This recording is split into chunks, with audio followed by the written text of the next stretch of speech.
ملفوظات حاجی گل بابا بیکتاشی۔ رات بھر میرے دریچے کے نیچے آذربائیجانی ترکی میں قوالی ہوا کی۔ صبح منہ اندھیرے آوازیں مدھم پڑیں اور کوہ قاف کے دھندلکے میں ڈوب گئیں۔ جب سورج نکلا میں نے سرائے کے باہر آ کر آسمان پر رخ کو تلاش کیا، لیکن رخ کے بجائے ایک فاختہ ارارت کی سمت سے اڑتی ہوئی آئی۔ فاختہ کی چوچ میں ایک عدد خط تھا۔ صحن میں آ کر وہ اس سماوار پر بیٹھ گئی جو انگوروں کی بیل کے نیچے ایک کونے میں تپائی پر رکھا تھا۔ فاختہ نے پتلیاں گھما کر چاروں طرف دیکھا اور مجھ پر اس کی نظر پڑی۔ وہ پھدک کر سماوار سے اتری، لفافہ میرے نزدیک گرایا اور کوہ ارارت کی طرف پھر سے اڑ گئی۔ سرائے کے مالک نے بغیر دودھ کی چائے فنجان میں انڈیل کر مجھے دی اور بولا، خانم، شاید رخ نے آپ کو اطلاع بھیجی ہے کہ اس نے اپنی فلائٹ پوسٹ پون کی۔ ہو سکتا ہے، میں نے جواب دیا، لیکن میرا خیال ایسا ہے کہ یہ ان دکھیاروں میں سے کسی ایک کا خط ہے جو اپنے لاپتہ عزیزوں کی تلاش میں سرگرداں ہیں۔ کچھ عرصے سے مجھے اس قسم کے پیغام مشرق و مغرب دونوں طرف سے اکثر ملا کرتے ہیں۔ کوئی تعجب نہیں، کیونکہ جنگیں ہر سمت جاری ہیں۔ سرائے کے سفید ریش مالک نے، جو بالکل ٹالسٹائی کا حاجی مراد معلوم ہوتا تھا اور روسی بلاؤز کی چرمی پیٹی میں ایک عدد مرصع نقلی پستول رکھتا تھا، اطمینان سے حقہ گڑگڑاتے ہوئے دریافت کیا، خانم، یہ والی جنگ کون سی تھی؟ میں نے فنجان تخت کے کنارے پر رکھ کر خط پڑھا۔ تب میں نے طے کیا کہ وقت آ گیا ہے کہ تلاش شروع کرنے کے لیے بالکل ابتدا کی طرف واپس چلا جائے۔ چنانچہ میں نے اپنا روزمرہ کا ماسک چہرے سے اتارا، حاجی مراد کو خدا حافظ کہا اور ارارت کی سمت چل پڑی جو سامنے جگمگا رہا تھا لیکن بہت دور تھا۔ میں دن بھر چلا کی، بہت سی وادیاں اور منزلیں طے کی۔ عین غروب آفتاب کے وقت صنوبروں میں گھرا ایک شفق رنگ چشمہ نظر آیا۔ اس کے کنارے ایک نیلی آنکھوں اور سرخ داڑھی والا فقیر مراقبے میں مشغول تھا۔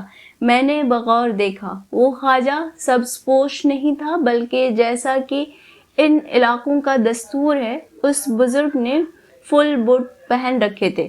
اس کی سفید نمدے کی کلاه اور دھاری دار چوغے سے ظاہر ہوتا تھا کہ اگلے وقتوں کا بیکتاشی درویش ہے۔ اب میں نے دیکھا کہ آفتاب اور بدر کامل دونوں افق پر موجود ہیں۔ صنوبروں پر رات کے پرند نغمہ زن ہوئے، پھر سورج اور چاند دونوں جھیل کی پانیوں میں گر گئے، جھیل کا رنگ سیاہ ہو گیا۔ اس بزرگ نے آنکھیں کھول کر مجھے دیکھا اور یاہو کا نعرہ بلند کیا، جو مجھے معلوم تھا کہ بیکتاشی فقراء کے سلام کا طریقہ ہے۔ دفعتاً اس پیر مرد نے بولنا شروع کیا جیسے کسی نے ایک غیر مرئی ٹیپ ریکارڈر چلا دیا ہو۔ اس نے کہا، میں اس عجیب روشنی میں سفر کرتا ہوں جو نہ زمین کی روشنی ہے نہ آسمانوں کی، نہ انوار الہی کی 7 روشنیوں سے مل کر بنی ہے۔ سنو کہ زندہ ابھی سے مر چکے ہیں اور مردے زندہ ہیں، کھوپڑیاں چمکتے غاروں میں گا رہی ہیں۔ جب ان کی آوازیں سمندروں کا شور بن جاتی ہیں، میں اپنے تکیے پر منتظر رہتا ہوں۔ میں رات دن خوف الہی کی چکی پیستا ہوں اور خالق کی رضامندی کی چکی میں سے دانہ نکالتا ہوں۔ اے خانم، آپ کیا چاہتی ہیں؟ افندم، میں نے عرض کی، ایک اجنبی عورت نے مجھے آپ کے پاس بھیجا ہے۔ وہ یہاں سے ہزاروں میل دور ایک طوفانی دریا کے کنارے رہتی ہے۔ اس نے لکھا ہے، دریاؤں کی موجیں لوٹ لوٹ آتی ہیں لیکن وقت نہیں لوٹتا، کیونکہ ذہن بھی بوگس ہے۔ خزاں کی ہوائیں چلیں اور جنگلوں میں اونچے درختوں کے پتے سرخ ہو گئے، شاخیں کھڑکھڑائیں اور دلدلوں میں جنگلی بطخیں چلا رہی ہیں۔ دماغ باقی ہیں اور جسم ختم ہو گئے۔ عرصہ 2 سال کا ہوا، میرا شوہر غائب ہو گیا۔ میں میں باوری سب سے پوچھتی پھرتی ہوں، کوئی مجھے کچھ نہیں بتاتا۔ خاتون، آپ کو ترکوں کی سرزمین میں شاید کوئی واقف اسرار مل جائے۔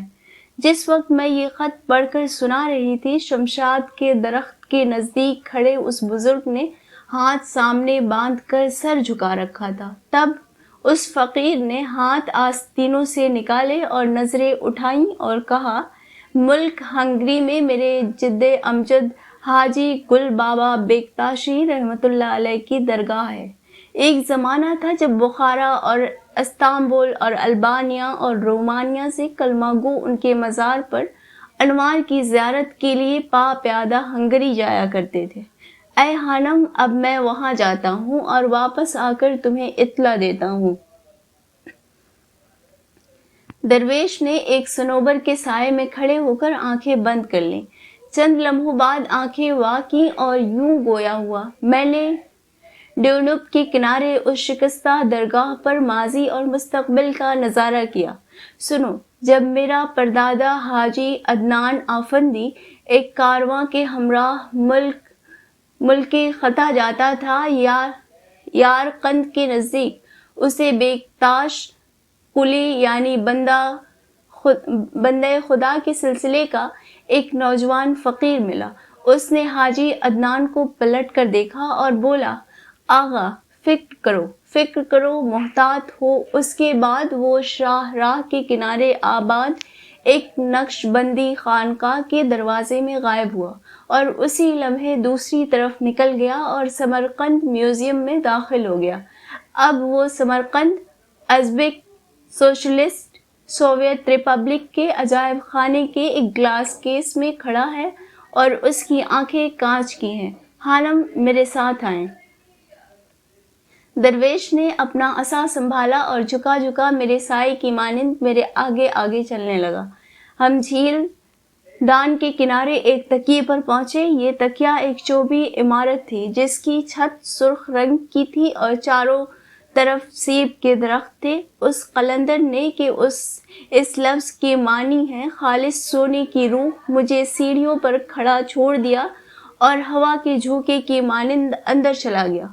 جب وہ دیر تک باہر نہ آیا تو مجھے بہت ڈر لگا۔ میں دبے پاؤں دریچے کے نزدیک پہنچی اور اندر جھانکا تو کیا دیکھتی ہوں کہ ایک چوکور کمرہ ہے جس کا فرش چوبی ہے اور چھت نیچی جس کے شہتیر سیاہ رنگ کے ہیں۔ فرش پر ایک آذربائیجانی غالیچے پر دو بالکل ہم شکل درویش آمنے سامنے خاموش بیٹھے ہیں۔ ایک کونے میں چینی کا ایک فرینچ اسٹوو رکھا ہے جس پر گلاب کے پھول بنے ہیں۔ ایک شہتیر سے ایک تنبورہ آویزہ ہے اور فرش پر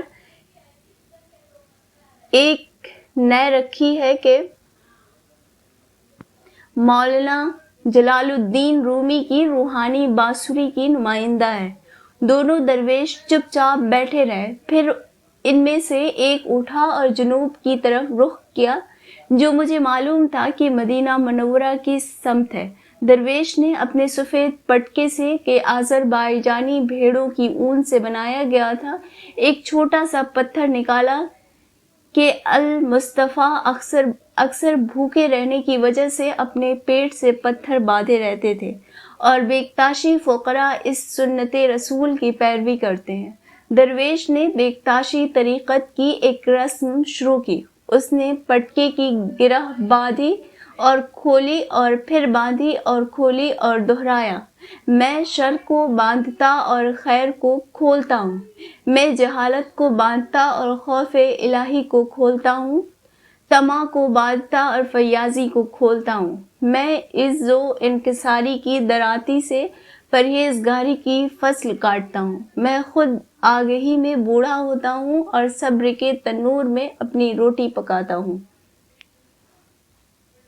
تب میں دریچے سے چند قدم پیچھے ہٹی اور آسمان کی طرف منہ کیا اور ایک اور بیکتاشی مناجات پڑھی۔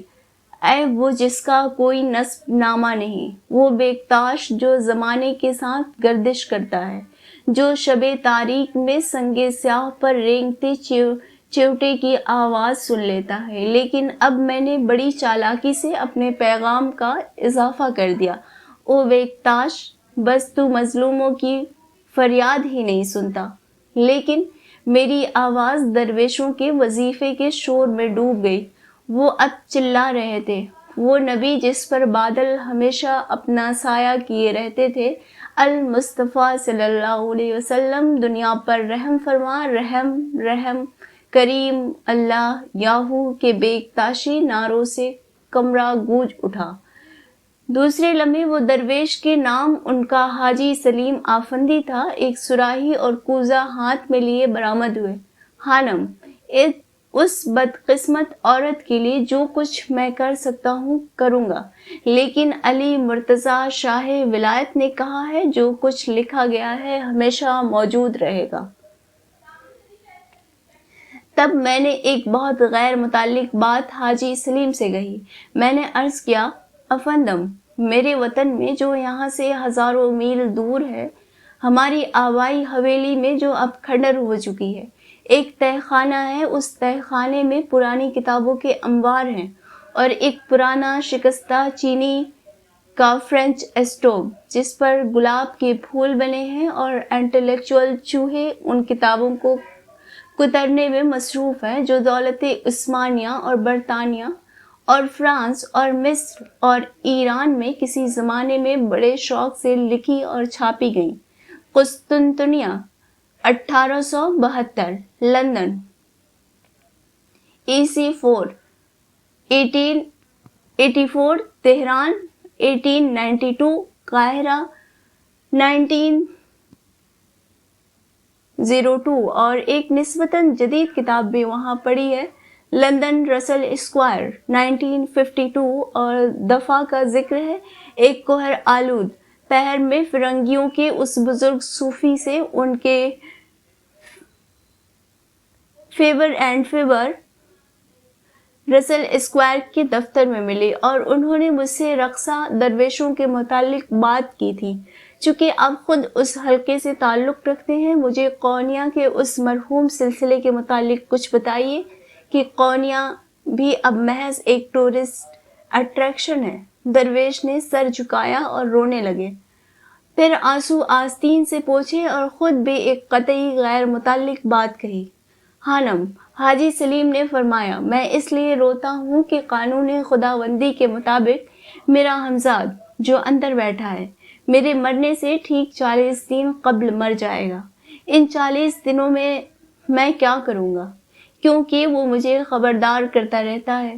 دفتن حاجی سلیم پھر چلائے۔ مولائے کائنات شاہ نجف نے فرمایا، جو کچھ لکھا گیا ہے رہے گا۔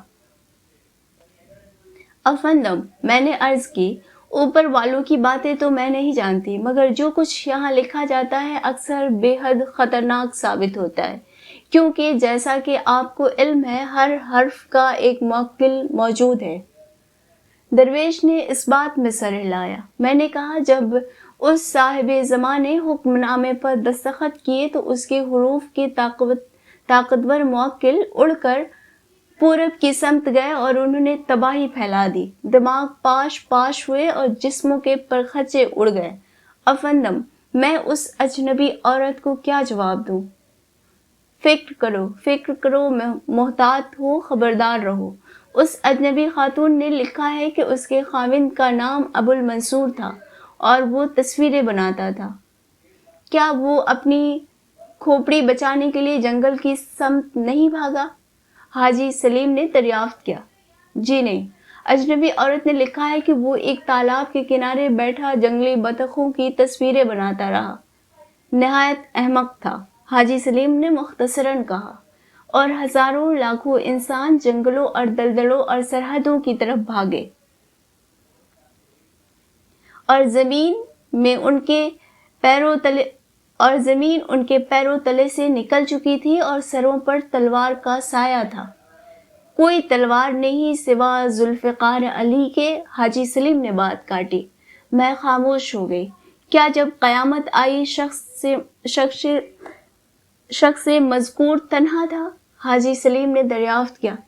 جی نہیں، مرگ انبوہ کے جشن میں شامل تھا۔ یہ کہاں کا ذکر ہے؟ ہر جگہ کا، مشرق، مغرب، شمال، جنوب، بیکتاش کا چہرہ ہر سمت ہے۔ حاجی سلیم نے غور سے مجھے دیکھا۔ خانم، کیا تم ان میں سے نہیں ہو جو ایمان لائے؟ میں نے بات جاری رکھی اور لاکھوں سرحدوں کی طرف بھاگے۔ وہ بحالت خاموشی مشرق سے مغرب کی جانب آئے اور اسی طرح سر جھکائے پھر واپس لوٹ گئے۔ تب میں نے بہت سوچا کہ یہ سب کیوں ہوا، اور مجھے کیوں یاد آیا، لکھا ہے جو اپنی روح کا حج کرے اس پر اسرار منکشف ہو جاتے ہیں۔ میں نے اپنی روح کا حج کیا پر کچھ دریافت نہ ہوا۔ خانم، شاید تمہارے قلب پر کفر کی مہر گہری لگی ہے، حاجی سلیم نے کہا، اور سراہی سے تھوڑا سا پانی کوزے میں اڑھیلتے ہوئے ایک بیکتاشی دعا پڑھی۔ کوئی معبود نہیں سوائے اللہ کے، اور محمد صلی اللہ علیہ وسلم اس کا رسول، اور علی اس کا دوست، اور امام مہدی آخر الزماں، اور موسیٰ کلیم اللہ، اور عیسیٰ روح اللہ۔ خانم، اس پانی میں دیکھو۔ کیوں؟ کیا آپ کو جامع جمشید مل گیا ہے؟ میں نے ذرا جھنجھلا کر پوچھا۔ خانم، پانی میں دیکھو۔ میں نے دیکھا اور کہا، افندم، اس میں تو مجھے ایک عدد گھوڑا گاڑی نظر آتی ہے، یعنی اسٹیج کوچ، جو ایک جاپانی سے پل پر سے گزر رہی ہے۔ پھر دفعتاً میں نے ریڈیو یا ٹیلی ویژن کے کمنٹیٹر کی طرح جوش سے کہنا شروع کیا، اور اس گاڑی میں ایک کٹھ پتلی نو ماسک پہنے بیٹھی ہے، اور کوچوان کا چہرہ نہیں ہے، اور اب ایک ناؤ جو وسیع دریا کے دھدلکے میں رواں ہے، اور کنارے پر نازک سے پہاڑ اور بانس کے جھنڈ اور بید کے پودے، اور پہاڑ کے دامن میں بانس کا جھوپڑا، اس کے برآمدے میں ایک منحنی انسان بکرے کی سی داڑھی بیٹھا تصویر بنا رہا ہے۔ افندم، یہ سب تو کچھ ذہن سا معلوم ہوتا ہے۔ ذہن بھی درست ہے خانم، اور غور سے دیکھو، ناؤ یا بختر بند گاڑیاں۔ افندم، آپ کے پیالے کا پانی سرخ ہو گیا۔ کریم اللہ، یاہو، حاجی سلیم نے ٹھنڈی سانس لے کر آہستہ سے دہرایا۔